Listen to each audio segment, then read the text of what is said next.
fresh every Tuesday for MSPs around the world.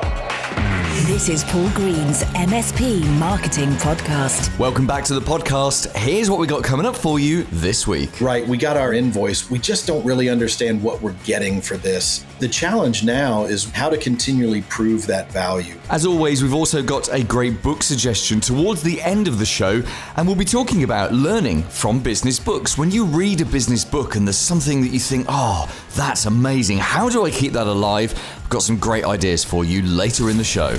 Paul Green's MSP Marketing Podcast. I want to start today by talking about LinkedIn. Now, I think sometimes it's possible to have kind of a bad attitude towards LinkedIn and look at it as a pain and, just a place where people are going to sell all the time. Actually, LinkedIn is the world's greatest B2B social media platform, and it's really something that you should be investing a proportion of your time on a regular basis. In fact, I did a special on this back in January. If you go back and look at episode 63, which came out towards the end of January, you'll hear what I've got to say about LinkedIn and how you can really maximize it. But one of the questions that I often get from MSPs is, how often should I be posting on LinkedIn? Because when you look on LinkedIn, it looks as though everyone is posting all the time. But it only feels like that. The reality is, and I forget the exact stat, but it's something like only 5% of LinkedIn's users post more than once a week. So there's a huge opportunity for you to post great content here and start to influence people. Because if you remember, the strategy for LinkedIn is to use it as an audience.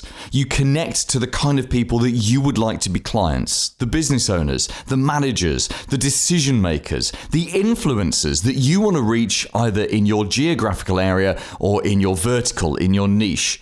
You connect to those people, so you build them up as an audience, and then you can use content on LinkedIn as a great way to educate them. It's the only way to build a relationship with your prospects, to educate them and entertain them at the same time, which of course we call edutainment.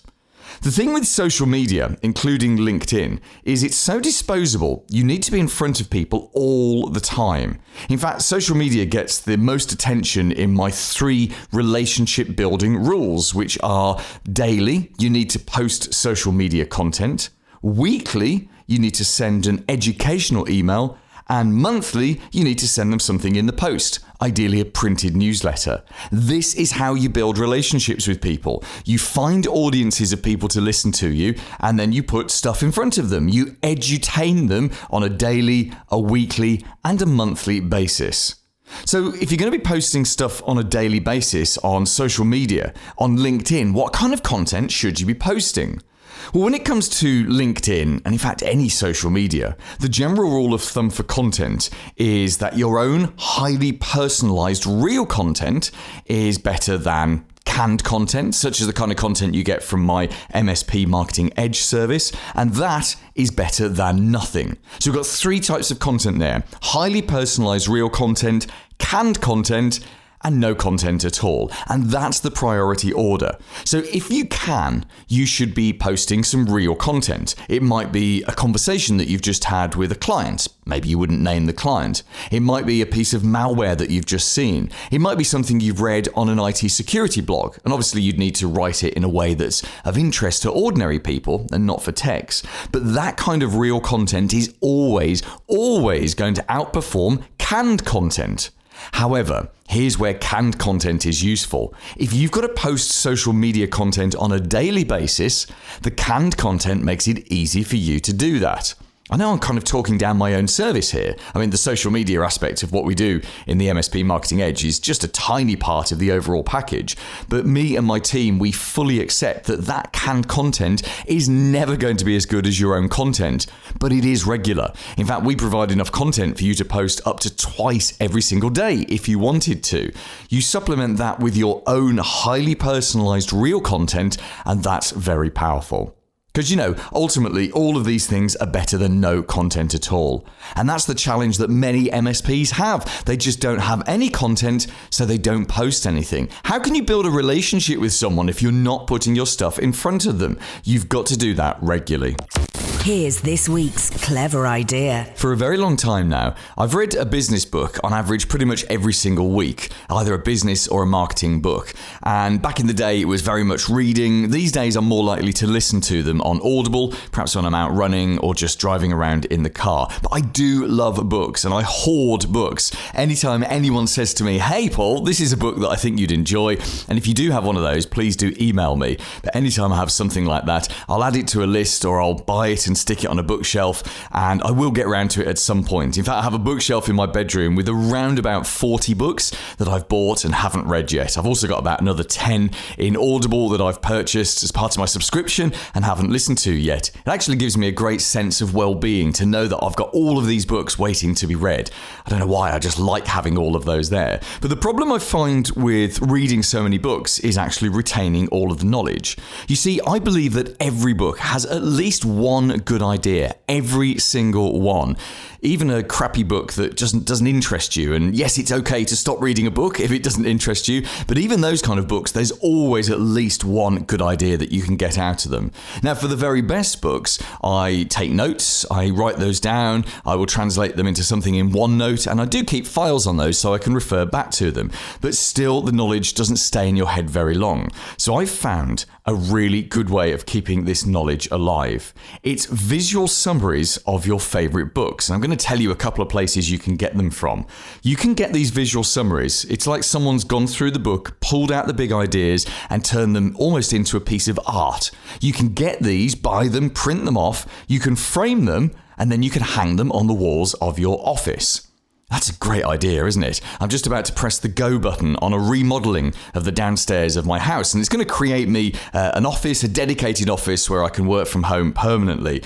And I've been thinking about, what do I want to go on the walls of the office? This is perfect visual representations of the books I absolutely love. Now, I don't think these summaries will ever replace the books, but they'll kind of act as like an aid memoir.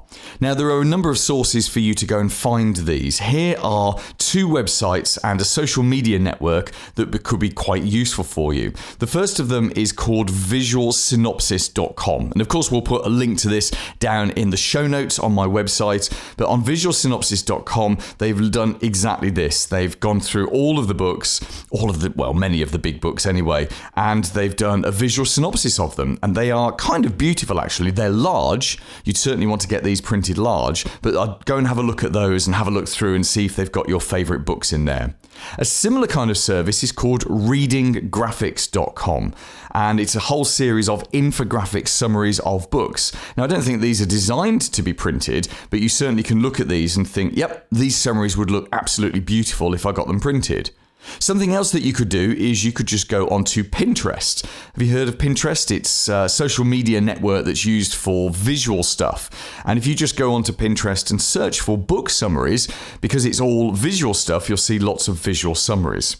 A final thing you could do, if you can't quite find the designs that you think, yeah, that would be absolutely right for me, is you could always get a summary of the book or do your own summary and just go onto fiverr.com or upwork.com and get an artist to create a visual summary for you.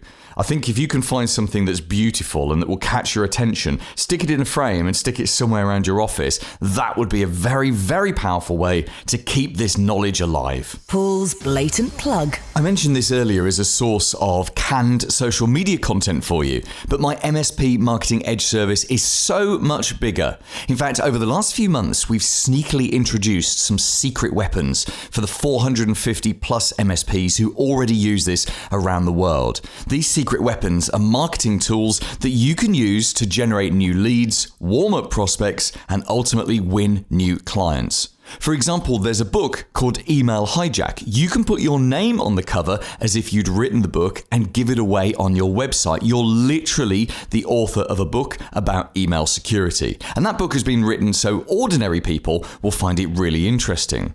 There's an IT services buyer's guide. It tells people how to pick the right MSP. And again, it's as if it's been written by you. You can make it available on your website. You can print it and give it to prospects. It's very powerful.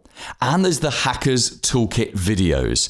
We commissioned a certified ethical hacker to do 3 common hacks for us and to film both sides of the hack. so you can see what's happening on the victim's machine and also what the hacker is doing. Now, my MSP clients have been sending these out to their clients, and my goodness, they've had a great reaction. They really have, because the end clients have been coming back saying, whoa, we had no idea that it was that easy for someone to hack. Hey, we are safe, aren't we? What more can we do? What security training can we do? This is exactly the kind of conversation that you want to be having both with your existing clients and with new prospects as well.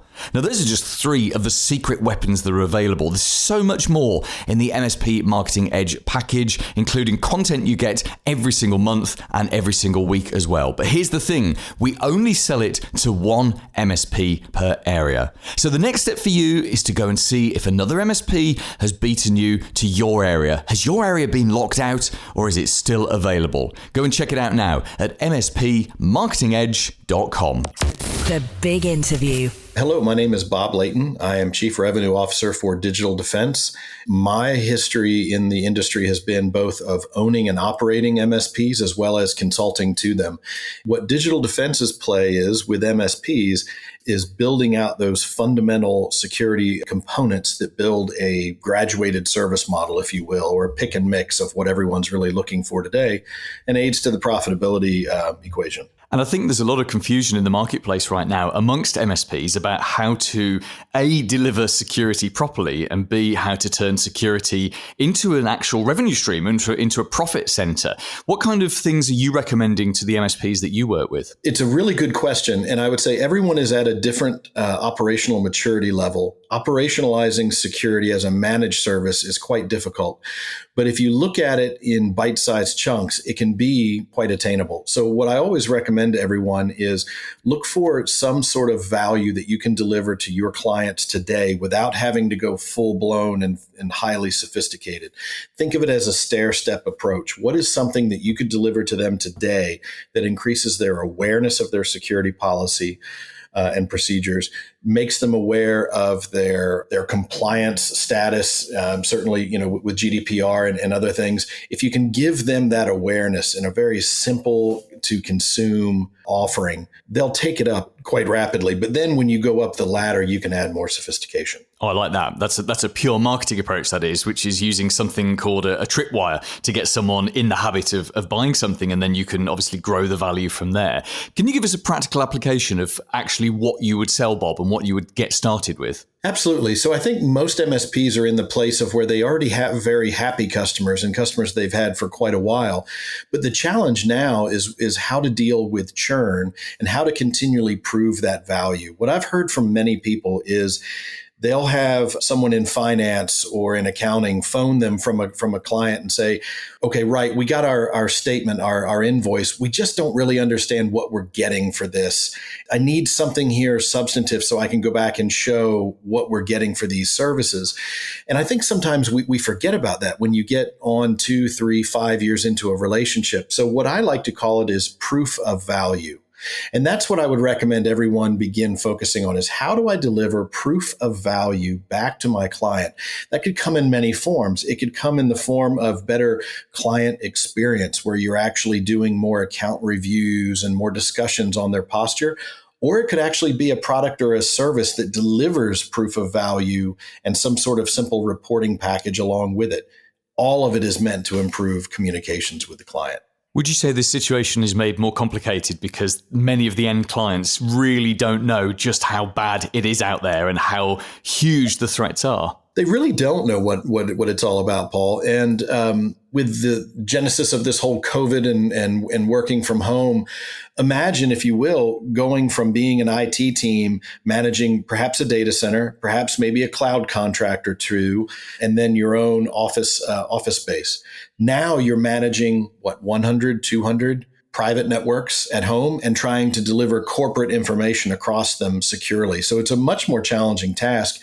And I think for those that sit in the boardroom, they don't even really appreciate the risks that have been opened up to them in the last year. And now with everyone coming back to office, or some portion thereof, they're going to be bringing all of those risks back into the corporate network with them. It's a great time to really assess posture. It is, but how does the average MSP actually educate both their end clients and the prospects that they're talking to? So one of the things that I've found to be quite helpful is something simple like vulnerability management.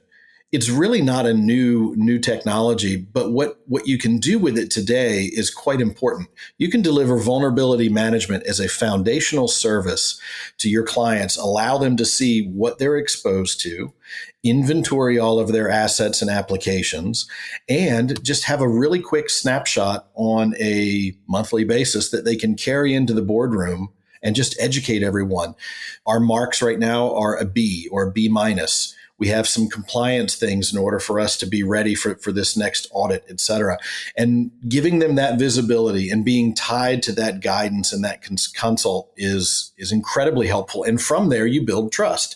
And you can then bring in other more sophisticated services once you identify the need better. Bob, as a security expert, do you think that increasingly MSPs are at risk as their clients get hacked? So we all acknowledge that the clients don't know how bad it is, that they're not doing anything about it.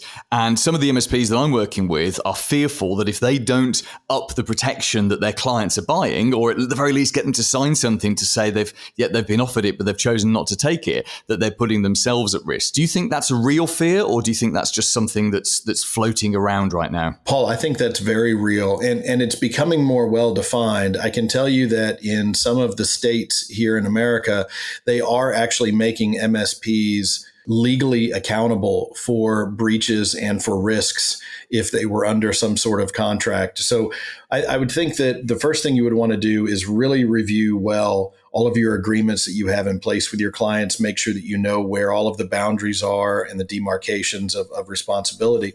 But it all really begins with just having good communication. If you had a client that's breached, I think probably the worst thing you could do is remain silent on it. I mean, I think you have to reach out to them and say, okay, right, you've been breached, and this is not an area that we've been tending to for you. However, let us participate in your triage of it. Let us participate in your fact finding. You're not going to see many people step out there and do that, and I think we must. I completely agree with you. Final question, Bob. I'm going to ask you to look into your crystal ball and look at the next 3-4 years ahead. We've all heard the term managed security services provider. And in fact, I've had some guests on this podcast in the last few months saying that to be a proper MSSP, you've got to really do it properly. You've got to have a SOC. You've got to, it's not just something that you can add on. As you're looking at the average MSP that you work with, can you see that all MSPs are going to have to transform into MSSPs in the long term? Or do you think this will become a very specialist area? Well, I think that there are going to be specialist providers. But if you think about the MSPs and you think about this world of ecosystems that are evolving, it doesn't matter where you are. It doesn't matter whether you're in Manchester or in Austin, Texas, or New York City or London. You don't need to go build a SOC. You don't need to go hire many, many people. What you need to create is a really good ecosystem of providers where you can build a graduated service model. You can have a foundational security offering, you can have an enterprise security offering, and then you can have one that's completely geared toward compliance. And you there build great partnerships. And this is very different than it was before. This is not, I'm going to be aligned with one particular manufacturer or software vendor or cloud vendor. This is where you're going to do a pick and mix, and you're going to build something of great value with a reporting package around it and a communication construct with your clients. And you're going to use many, many providers to build out your service stack. It's not something that you have to go down the path thinking that you have to be the best or build a SOC. It's just not that, I don't believe. Okay, Bob, thank you. Tell us a little bit more about digital defense and how can we get in touch with you? Absolutely. So you can find us at digitaldefense.com on the web, and we're a vulnerability management and pen testing company. And so what we believe is that all security programs need a foundational vulnerability management program to inform all of that security program overall. And so that's what we've been doing for the last 20 years. And you can find out more by visiting our website and sign up for a free trial. But we really do believe that security is not as hard as perhaps we make it out to be on the web. Paul Green's MSP Marketing Podcast. This week's recommended book. Hello, my name's Jake Gardner from Gunner's Office Equipment. I recommend the book Question-Based Selling by Tom Fries. It helps with a better way of conversations with clients. So it gives you a good way of structuring questions rather than trying to sell. So then you can ask questions, find the problems, and come up with solutions for the problems, rather than just going in and pitching a bunch of stuff that is irrelevant for the client. Coming up next week. I am Christian Fleming from Northstar IT. I'm an MSP business owner like you. At the beginning of the pandemic, I decided to finally embrace doing my own video marketing material. And next week, I'm going to tell you how to do it for yourself. It's a real multimedia show next week because we're also asking the question, should you do a podcast? If you knew how long it took me to prep, record this, and my poor producer James to edit it, you'd probably say no. But next week, I'll pull back the curtain, tell you everything about how we prepare this podcast, and look at whether or not it would be a useful marketing tool for you.